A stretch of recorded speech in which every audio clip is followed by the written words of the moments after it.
Hello everyone, my name is Martin Bailey. I've been a primary school teacher in the northeast of England for over 20 years now. I'm currently employed at Lanchester EP Primary School, where I work 2 days a week and have the rather glamorous sounding title of Digital Enrichment Leader. Basically, I get the chance to teach all year groups from early years through to year 6.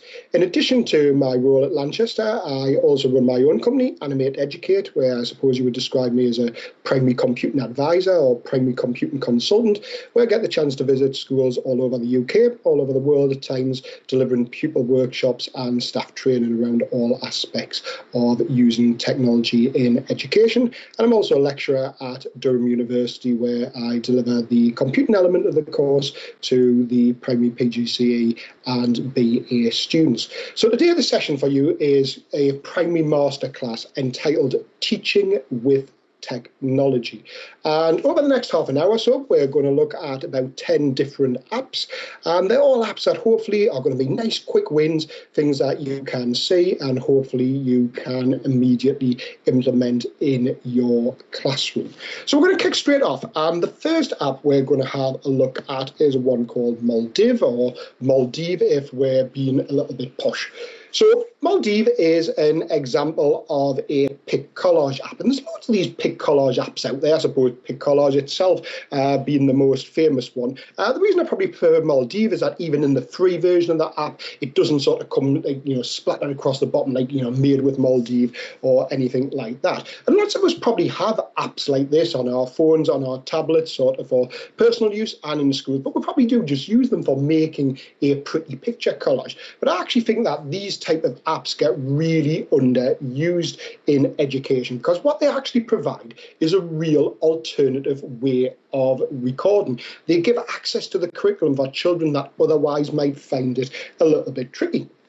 So if you're thinking it's more sort of simple example, we've got various frames there. If we were to say sort of take the one with sort of 4 squares on there, it might just be that it's that simple way of recording some instructions. Maybe you've sort of been planting some seeds, for example, and a child sort of takes some photographs of the different steps of adding in the soil, adding in the seeds and so on, and they might just simply make a collage where it's sort of showing sort of 4 images of the different steps of some instructions.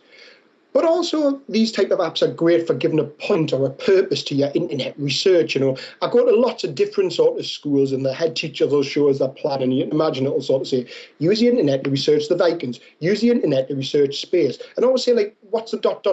What's the point and the purpose of your internet research, for example? Well, let's say we were doing something like the Victorians. You could use the internet to research the Victorians, but then you could create a Maldive pic collage to show what you consider to be the 4 greatest inventions of the Victorian era. Suddenly there becomes a point and a purpose to that internet research. Children are skimming and scanning, and they've got to sort of think carefully about the sort of the images they want to, or, from a chronology point of view, show how Queen Victoria changed from being the sort of the young glamorous princess who became sort of queen to in her latter years when she only dressed in black after Albert died and so on. So suddenly, we're starting to just think about, how are we going to use something that's a really simple, really open-ended app in a different way? Yes, technology is great, but the teacher is always still the most powerful bit. How are we going to use these tools in different ways across the classroom? Likewise, if we start to go out on school trips and visits, apps like this are great. I always say to my staff, we're going out and about. Yes, you get the risk assessments packed, you get the inhalers packed, but get the iPads packed as well. We want to be using sort of apps like Maldive when we're out and about on sort of school visits and trips. Because one of my pet hates for children to be sort of, Googling something to find an image of something that they were stood in front of, maybe like the week beforehand on a school trip and so on. So, for me, I live sort of near the River Tyne, and so, we take the children down to see the different bridges over the Tyne and so on. You could imagine, a task for children might be when out and about, right, I want you to take photographs of the different bridges over the Tyne and create a Maldive pic collage of what you can see, you know, sort of show your research and your findings when you're out and about. Likewise, maybe for younger children, it might be that you've sort of say photographed you know, pages from a big book with sort of reception or key stage 1 children, and it might just simply be like a chronology exercise where children have to put those pictures sort of in order to sort of tell the story sort of using the different photographs. Or if I just go live sort of for a second, so if I just pick those sort of 4 square collages there, you can see, you know, we've got tap here. So lovely and intuitive. I would hazard a guess that sort of, you know, even if a child couldn't read, they would sort of tap here because it's flashing. So then we've got album and camera. Well, if I just turn on the camera, I'm going to get to see sort of my office, but imagine this was sort of like around sort of school. You could be going on a hunt around school and might be like, well, what different sort of shapes can we see? What different colours can we see? Can we take a photograph of some? So I can see, you know, I've got lots of sort of like rectangles here and so on. I can sort of take a photograph and they can like instantly then be added into my collage. But that could be sort of photographs around school where you're finding shapes, you're finding different colours, you're going on a mini beast hunt, whatever it might be, around sort of school. So again, you know, really simple but really effective ways, you know, of alternative ways of recording for children that might sort of struggle in other ways. And we do this type of thing all the time, don't we, in terms of as an activity where we've probably spent ages like cutting up little bits of paper sort of, and then put them into envelopes, and children have to do like sort of searching and sorting activities. But this is going to save us so much time as a teacher. You know, imagine sort of you're doing maybe something like a science lesson. You're looking at like vertebrates or invertebrates. You know, look at sort of some of those examples sort of down the bottom left-hand corner, for example. You could have where right in the first column, I want you to show pictures of vertebrates, and in the second column, pictures of invertebrates or animals that can fly, animals that don't fly. You know, it is entirely up to you. As long as you've got sort of like 2 variables, you know, a yes and a no, a true or false, whatever it might be, there is so much that we can do with these apps. So, you know, just think outside the box a little bit, sort of when we're seeing these apps today, you know, how could we use them? They're all really simple apps, but again, you know, the teacher is the powerful bit. Think, how would you use these type of apps? So that was Maldives to start with, and it is a completely free app. And I've tried to include as much free content for you in this session as possible. So the second app is also free. It's called Sketch. Think witch, but SK at the beginning, so Sketch. And Sketch allows us to annotate live over the top of any photograph. So if I just select this one here of a little bit of an autumn scene, and again, you know, really simple, really intuitive app. So down in the bottom corner, we've just got 2 buttons there. You can see at the minute I've got that blue circle and that arrow. So if I touch on the blue circle, it gives me a choice of different colours and a choice of different sizes. And then down in the bottom right-hand corner, touch on the arrow, and we get various different tools. Although, to be honest, I tend to just use the 2 tools sort of at the bottom there on the right, the arrow and the letter A. The letter A lets us put some text on.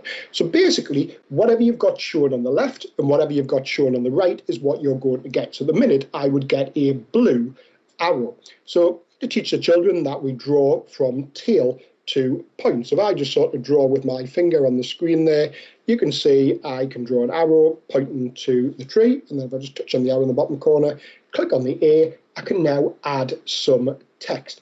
And you know what's great is it's not like a complicated bit of software where you've suddenly got to go like insert text box. You know, if you're using this with Key Stage 1, so you simply tap with your finger on the screen, and then I can sort of type the word in like tree and so on.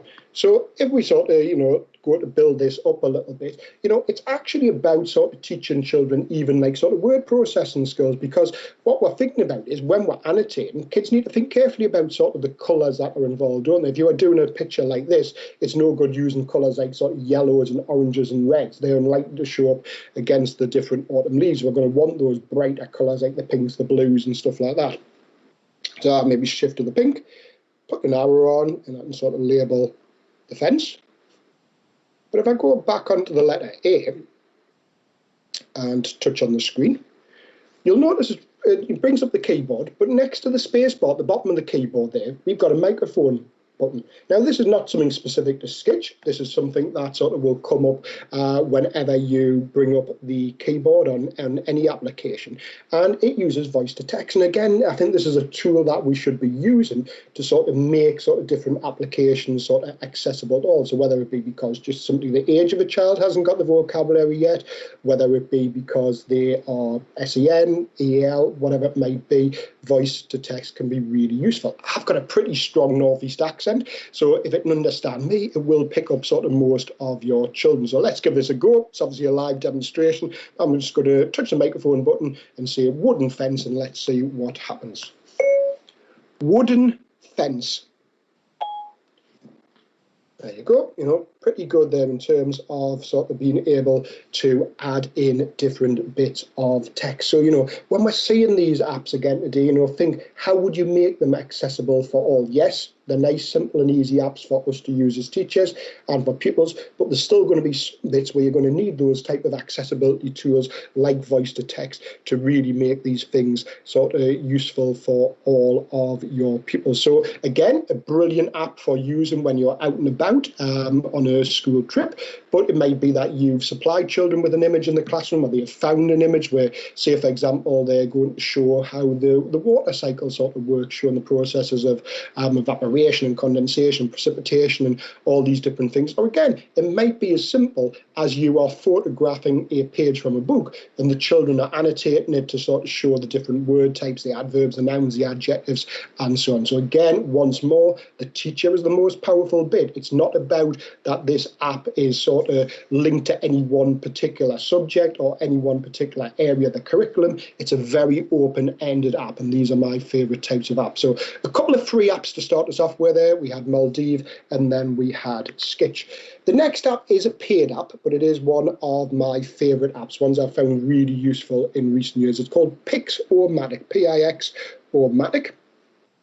And I think in recent years, we've sort of started to hear that term sort of photoshopping. And photoshopping often sort of, you know, we use that term now to think like taking part of one image and sort of changing it into something else. Well, I'm not sure if anybody's used Photoshop before. It's a good bit of software, but it's pretty complicated to use sort of in a primary classroom. You wouldn't sort of get younger children using it. But this idea of taking one image and adding it to another picture is something that is really useful to us. So if, for example, I sort of take this picture of Horrid Henry.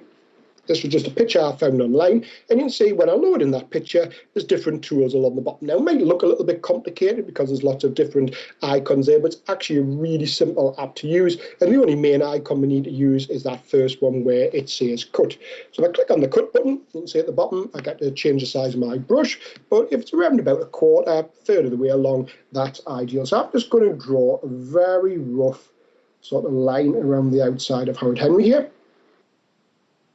Only going to take me about 10 seconds or so. I don't need to worry about it being sort of ultra neat, because remember that word like "o-matic" in the title. The app is sort of going to guess for me what it is I want to do. So now press on the next button, and you can see Horrid Henry has turned red. Anything that is red is going to be cut out. Anything that's not red will stay behind. I'm touching up a little bit. There's a little bit in his trainer, for example, that sort of didn't get coloured red. So you've got those fill and erase buttons at the bottom corner.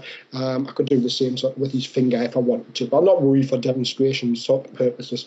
So now I click on apply, and you can see I get that dotty line going around the outside. That's almost as if like you've got your pair of scissors and you're going to cut your picture out of a magazine. So now click on the add button in the bottom corner, that big red circle with the add button, and it says add foreground or change background. Well, I'm going to change the background.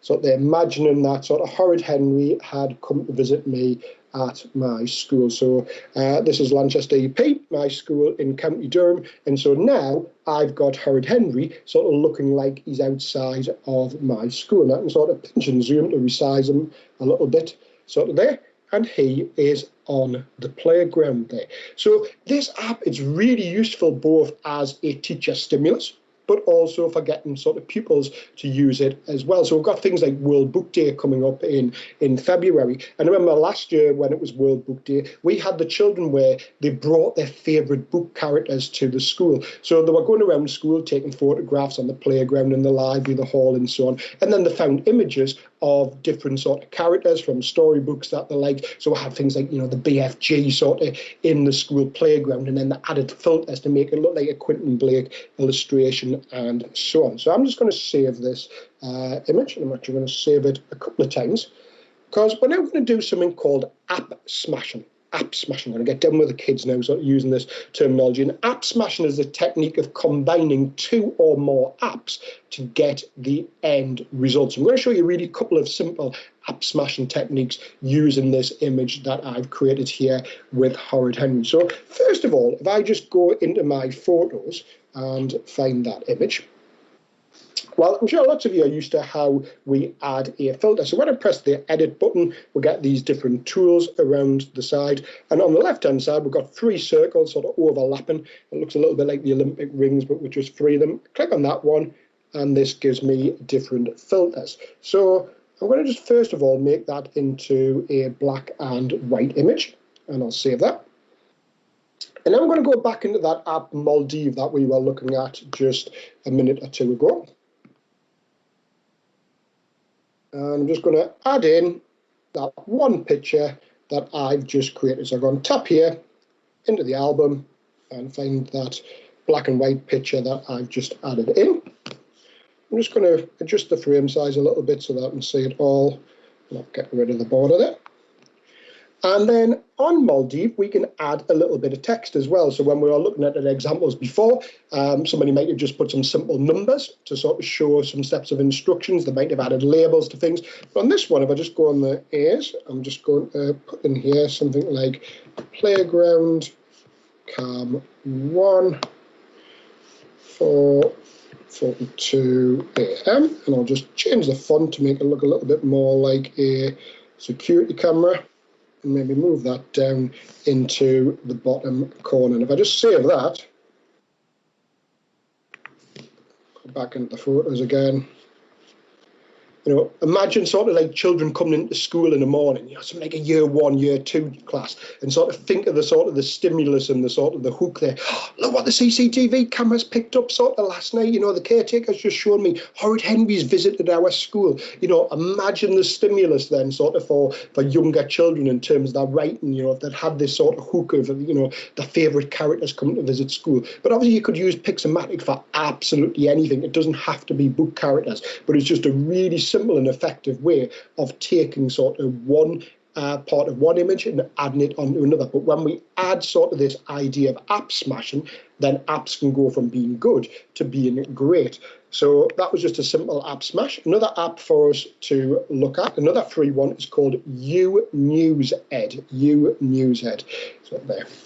And enthused, it makes it look a little bit like an official sort of news story. Because nowadays, if we go onto television, we're watching BBC News, Sky Sports News, whatever it might be, we'll have all that sort of ticker tape, don't we, sort of along the bottom. And for kids, if we're going to sort of create a news story, then we want it to look like that as well. So all I do, I press that big add button at the bottom of the screen. I add in the image that I've created. It doesn't have to be something from Pixmatic, but then we've got this idea of the headline and the red line. So I can have sort of, Horrid Henry visits Durham,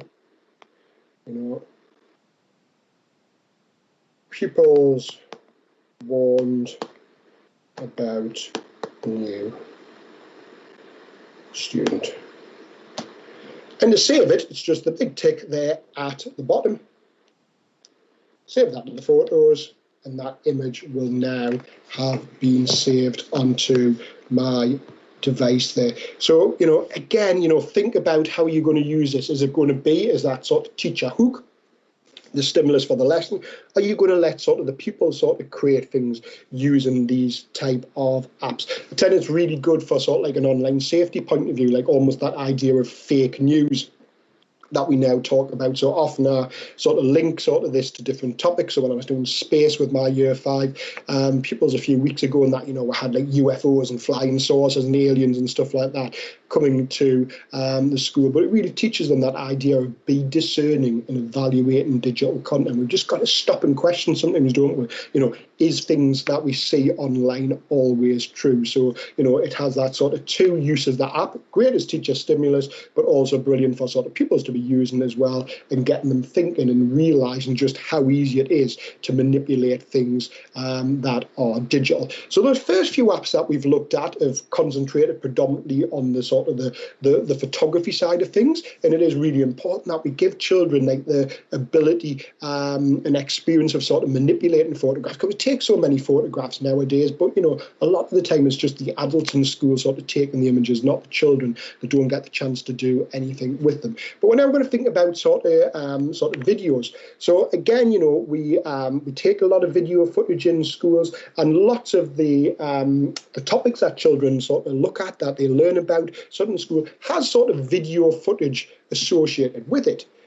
But lots of those topics are going back a little bit in history. So think about something like, you know, the first man on the moon, Chamberlain announcing the outbreak of World War II. There is little bits of basic video footage from those events, but it's not like 2020 where it's HD and 4K and everything like that. It tends to be black and white. It tends to be quite grainy and flickering. So if we're going to do something in the classroom where we want to sort of recreate these sort of events, we want to be able to put those sort of filters on. We want things to look sort of authentic to the period. So there's a great app called 8mm, 8mm, because that was the type of sort of cine cameras that they had at the time. So if I just sort of load up that 8mm app, you can see that again, the camera comes on, you're just sort of seeing my desk sort of there, but we've got that sort of black and white sort of image there. And there's different filters that we can have by just sort of spinning that dial, but the black and white one tends to be the one that I like the most.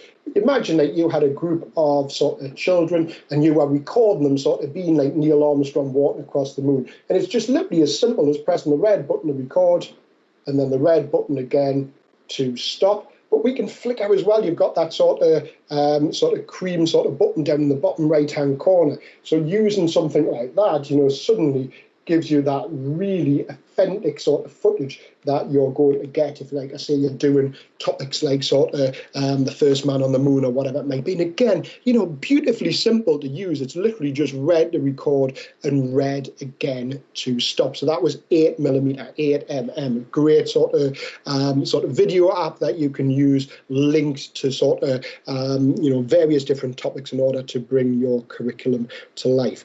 What about green screen technology? I think people hear sort of the words like green screen. They think you're going to have to be like a Hollywood movie producer. You're going to have to be like Steven Spielberg if you're going to do green screen technology in the classroom. Not at all. It is beautifully simple nowadays how we use green screen technology.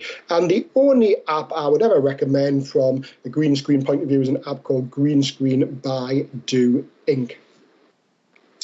Again, you know, really simple to use. We click on the add button in the top right-hand corner. And we want to create a new project.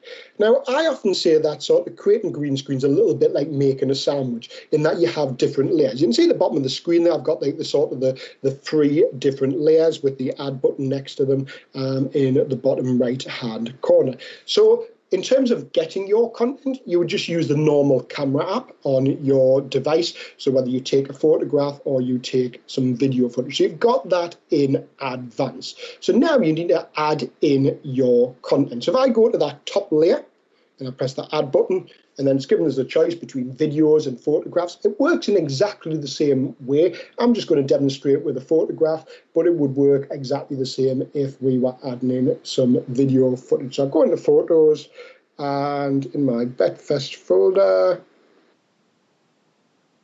which can't see if I'm looking, near the bottom, here we go. I've got an image that I took with some year 2 children just a little while ago where they were doing superheroes. So child's coming to school sort of dressed up as Batman there, you can see. And as soon as I've added in that image, the green part has disappeared. it's gone transparent. It looks black, but it's basically just there's no colour there. The green has been removed. So now I can put Batman wherever I want. So I now go on to the second layer. It's a bit like I've got the bread. I'm now sort of putting some butter onto the bread. I go on to the second layer. I'll go back into photos, go back into BettFest again, and let's say, for example, Batman is in New York. So it's as simple as that in terms of creating some green screen images. And it would be exactly the same with videos. You could add in the video, add in a video background, a picture background, whatever it might be. But we can manipulate that image a little bit. So first of all, you might notice that background image is a little bit sort of grainy. I just click on here and take what we call the chroma off. That'll mean that the image is not trying to look for any of the green in the background. And then in terms of Batman himself, I just touch on that top layer. You can see it's now got a box around that image on the layers at the bottom. And now I can pinch and zoom, and it would be sort of the Batman character that is being changed in size. Now, lots of people say, well, okay, Martin, the app looks really simple, but, is it not complicated getting sort of, green screens up in the classroom? Is it not expensive? Well, first of all, you can buy a green screen quite cheaply. It probably cost you, around 30 to 50 pounds. You can pick them up online sort of really easily. But you don't even need to do that. You can get something like a green shower curtain, a green bed sheet, green backing paper that you might have around sort of school, or if you're lucky, get the caretaker to paint like a wall in a spare classroom green, so that you've got a permanent green screen. I've seen people where they have like a roller blind and they roll that down, that sort of green. But remember, with green screen technology, it doesn't always have to be sort of humans that we are using. It doesn't always have to be sort of, a child sort of talking about something. I'd use green screen a lot where I just paint the inside of a pizza box, a cereal box, and then I might use like green bits of like garden cane with characters on to tell a story and so on. So there's so much we can do with green screen technology, really, really, really powerful. But not only are the apps simple to use, like I say, you don't need expensive equipment. You can literally pick up a bed sheet, a shower curtain for a few pound, or you can paint, like I say, things like cereal boxes and pizza boxes and stuff like that, sort of green as well. So be brave, have a go at using something like green screen technology. I think people are shocked at just how easy it is to use this effective technology. And again, I'm going to demonstrate a little app smashing sort of activity, because, green screen, yes, it looks great, but, how do we make things even better? Well, if I smash that with an app called Halftone 2, and Halftone sort of lets us make a sort of comic strip, because if we're doing something like superheroes, then it might be that children sort of want to make a comic. And if we think about a comic, it has that sort of like, slightly blurry, slightly pixelated effects. If I touch on the middle of here, it brings up this dial. And then if I go into my pictures, apologies, I just need to go back briefly onto that green screen one and save it. At the top, so save image, and we'll save that image. Okay, that image is saved. I'll go back into Halftone now. Should have that. There we go. So now I can add in that Batman image on here.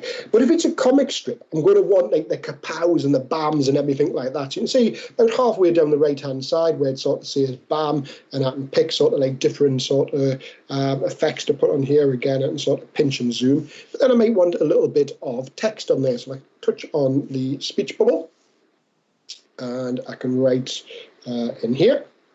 So again, I'll give this a little bit demonstration with voice to text to save a little bit of time. So I touch the microphone button. New York City is in danger, but don't worry, Batman will save the day! Exclamation mark.